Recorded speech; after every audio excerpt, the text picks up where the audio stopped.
And HMS Explorer is leaving to go out the lock.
Since lockdown eased, my favourite route is down to Spurn Head.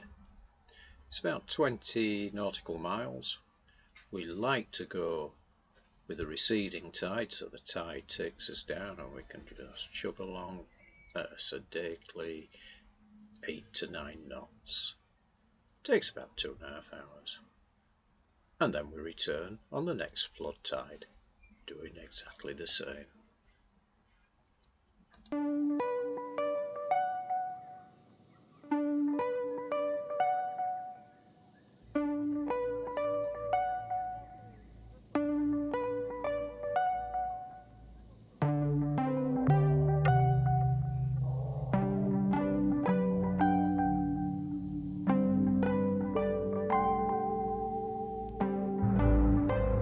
this time we got buzzed by a formation of RAF jets.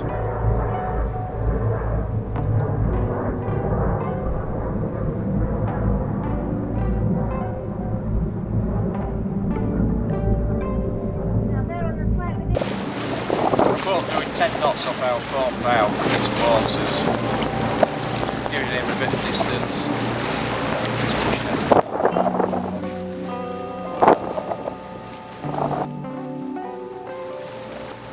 He's doing 10 knots. And here comes his bow wave. To us. So we're going to start going up and down in a minute. And here it comes. That's it. We're riding the waves.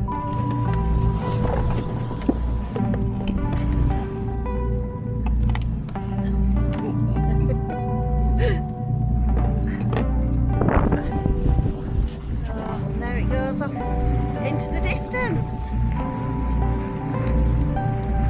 Don't know if we had about 3, 4 there, but we dropped down in the middle and then back again. This is the advantage of using the tide. We're doing just 1200 revs on both engines, but we're actually running at 8.4 knots. Yesterday we were running against the tide. We're doing 2,500 revs and doing about 7 knots maximum, which you start burning juice then. And this is more relaxed. So this is from my friend Adrian. When we were looking out from Hull yesterday, and you could see some lumps and bumps on the skyline, where you thought, maybe, is that Spurn Head? No, this is it. This is just a promontory, a turning point in the Humber with some trees on it. And that's about halfway to Spurn Head.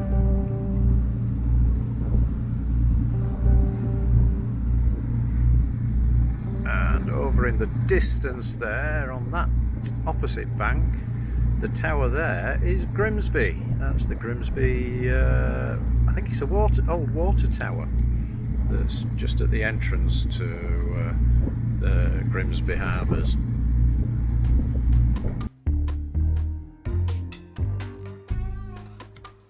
And these are just a few photographs from around Spurn Head, Hull Sands Fort, and a small seal colony. A big thank you for watching. We do hope you enjoy this video. Please give us a big thumbs up, like, share and subscribe to see more motor cruising on Ava Grace. And coming for next week, The trouble with anchors.